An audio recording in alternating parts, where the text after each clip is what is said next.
سوپای عێراق لە قەرەتەپەش هەڵات و هەرچی بارەگا و مۆڵگە و تەنانەت کەرەستە سەربازی و جلەکانیشیان بەجێهێشت.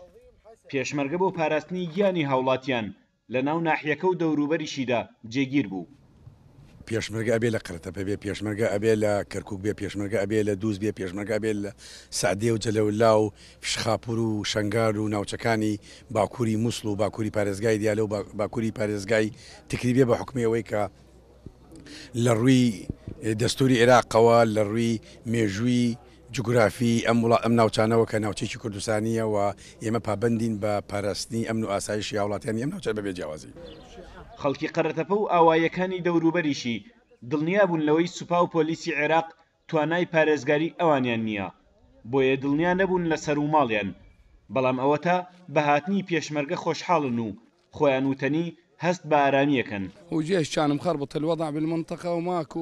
سوپا ناوچەکەی تێکدا بوو، کەسمان دڵنیا نەبووین لە سەر و ماڵمان، بەڵام ئێستا کە پێشمەرگە هاتووە و ناوچەکەمانە پارێزێت تەواو دڵنیا بووینەتەوە و هەست بە ئارامیەکەین. جيش العراقي ما استفاد منه، كلهم هربوا وانهزموا وراحوا. هیچ سوودێکمان لە سوپای عێراقی نەبینی، ڕووخان و هەڵاتن، نەیانتوانی ناوچەکە بپارێزن.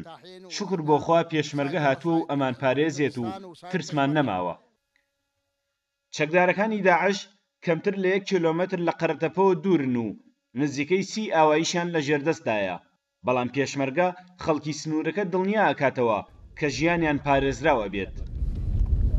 ناتوانین دەستبەرداری ئەم ناوچە بین، لەبەرەوە هاتوین کە ئەم ناوچەی کە تا توانامان بێ و تا پێویست بکە و تا خوێن لە جەستەمان بێ بیپارێزین بە هەموو شێوەیەک و ئەمنیەت بۆ ناوچەکە بگێڕینەوە، لەگەڵ ئەوەیە پارێزگاری لە خەڵکی ناوچەکە بکەین و لە خاکەکەشی بکەین.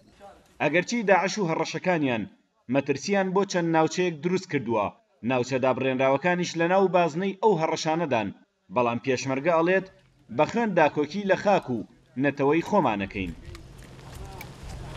ئێرە دواشوێنی ناحی قەرەتەپەیە کە ئاسایشەکەی پارێزراوە، لە پشتمانەوە ئەو دێهاتانەیە کە چەکدارەکانی داعش کۆنتڕۆڵیان کردووە، لەم لاشمانەوە هێزی پێشمەرگەن و سەر و ماڵی هاوڵاتیان ئەپارێزن. سامان کەریم، کورد سات نیوز، ناحی قەرەتەپە.